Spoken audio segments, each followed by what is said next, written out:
सबैजनालाई नमस्ते। आज रहेको उधौली पर्व धान्य पूर्णिमा साथै यमरी पूर्णिमाको हजुरहरू सबैलाई धेरै धेरै शुभकामना दिन चाहन्छु। र आज चाहिँ म यमरी पूर्णिमाको दिन हजुरहरूलाई यमरी कसरी बनाउने भनेर सानो रेसिपी देखाउन गइरहेको छु। मलाई पनि धेरै त आउँदैन, मैले जाने जति चाहिँ हजुरहरूलाई देखाउँछु है त। मसँग चाहिँ यमरी बनाउनको लागि रहेको छ चामलको पिठो, यहाँ रहेको छ तिल, मैले चाहिँ यसलाई भुटेर मिक्सरमा ग्राइन्ड गरेर रेडी बनाएर राखेको छु। यहाँ रहेको छ नरिवल, यसलाई पनि मैले ग्राइन्ड गरेर राखेको छु। अनि यहाँ रहेको छ चाकु। हामीले चाहिँ दुई थोकबाट यमरी बनाउन सक्छौँ, एउटा चाकुबाट र एउटा खुवाबाट। मसँग चाहिँ यहाँ चाकु रहेको छ अनि यहाँ रहेको छ खुवा। ल अब चाहिँ म हजुरहरूलाई यमरी बनाएर देखाउँछु है त। मैले चाहिँ पिठो हाल्नको लागि एउटा भाँडो रेडी पारिसकेको छु र यसमा पिठो पनि खन्याइसकेको छु। अब चाहिँ म यसमा थोरै मैदा एड गर्दैछु। मैदा एड गर्यो भने चाहिँ भरे यमरीको डल्ला बनाउँदाखेरि फुट्दैन रहेछ, त्यही भएर मैले चाहिँ मैदा पनि एड गरेको छु। अब चाहिँ यसलाई पानी हालेर डल्ला बनाउनु पर्ने हुन्छ। यसलाई चाहिँ थोरै थोरै पानी हालेर डल्ला बनाउनु पर्ने हुन्छ।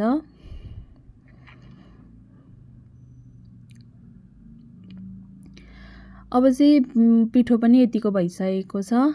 यसलाई अलिक बेर मुसेर चाहिँ यतिको गरेर रेडी पार्नुपर्ने हुन्छ।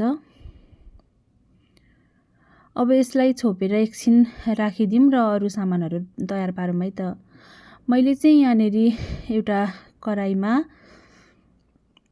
दुध एड गर्न गइरहेको छु। यो दुध चाहिँ चाकु मिक्स गरेर पकाउनको लागि है त।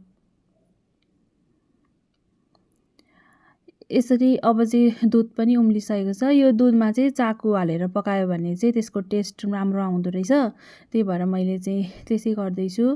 यहाँ मैले दुधमा चाकु पनि एड गर्दैछु। यसलाई चाहिँ फुटाएर हाल्यो भने सजिलो हुँदो रहेछ पाक्नको लागि। अब यसलाई मिक्स गरिदिउँ एकछिन। यो चाहिँ मजाले गलेर दुधमा मिक्स हुनुपर्ने रहेछ।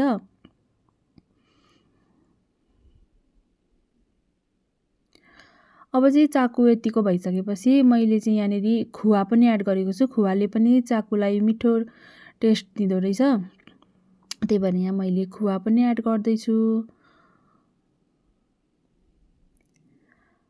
मैले चाहिँ अलिकति फेरि पनि खुवा हालेको छु, अलिक मिठो टेस्ट दिउँ भनेर। अब चाहिँ यसलाई मजाले चलाएर चाहिँ खुवा र चाकुलाई मिक्स गर्नुपर्छ। अनि त्यस पछाडि चाहिँ यहाँनिर मजाले मिक्स भइसकेपछि मैले चाहिँ यसमा नरिवल पनि राखेको छु।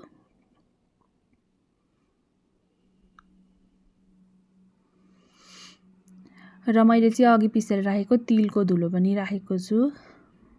यो चाहिँ सेतो तिल हो, यसले चाहिँ मिठो टेस्ट दिने रहेछ यसमा। अब चाहिँ यो सबै कुराहरूलाई मजाले मिक्स गरेर पकाइदिउँ। र खुवा यतिको भइसकेपछि चाहिँ मैले यहाँ थोरै घिउ पनि राखेको छु।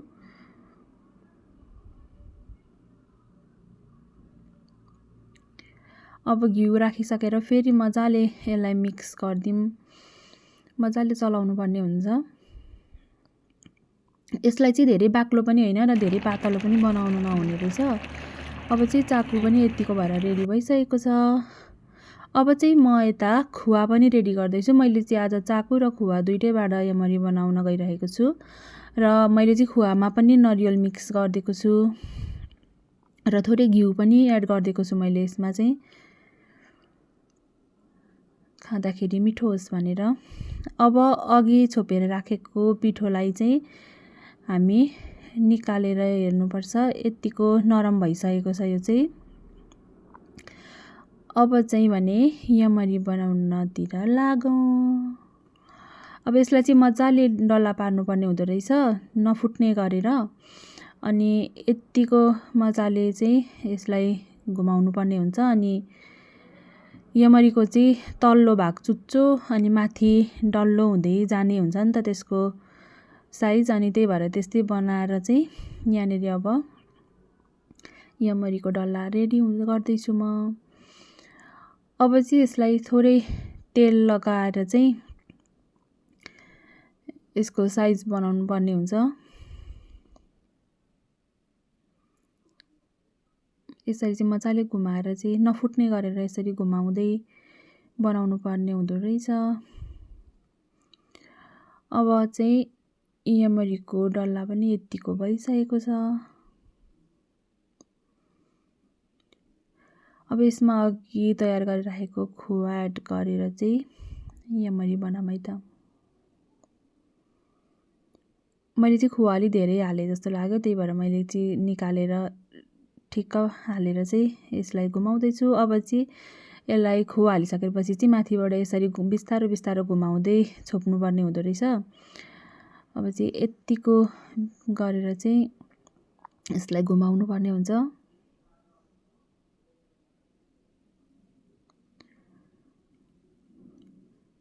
र एमरीको चाहिँ माथिपट्टि दुईटा चुच्चो चुच्चो हुन्छ नि त, त्यसको के भन्ने यो एमरीको डल्लाको चाहिँ विशेषता नै सायद त्यही नै होला। अनि त्यस्तो बनाएर चाहिँ गर्नुपर्ने हुन्छ।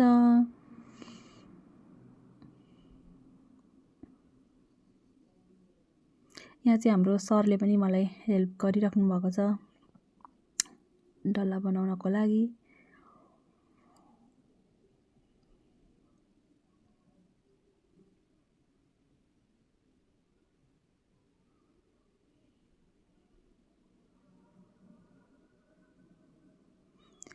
अब चाहिँ यतिको भएर यमरीको डल्ला पनि भइसकेको छ। खासै राम्रो त आउँदैन, पहिलोचोटि बनाउन आँटेको हो हामीले पनि, त्यही भएर जस्तो छ त्यस्तै हेरिदिनु होला है त।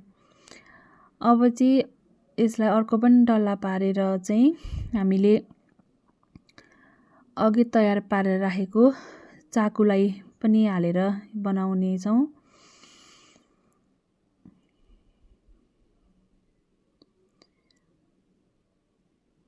चाकुको बनाउँदाखेरि चाहिँ अलिक ध्यान दिनुपर्ने हुँदो रहेछ, डल्ला फुट्न पनि सक्दो रहेछ। अब चाहिँ चाकुको यमरी पनि रेडी भइसकेको छ पकाउनको लागि। र यहाँ चाहिँ मैले पकाइ पनि सकेको छु, हेरौँ है त कस्तो हुन्छ। यहाँ चाहिँ यमरी पाकेर पनि रेडी भइसकेको छ। यतिको भइसकेको छ हाम्रो यमरी।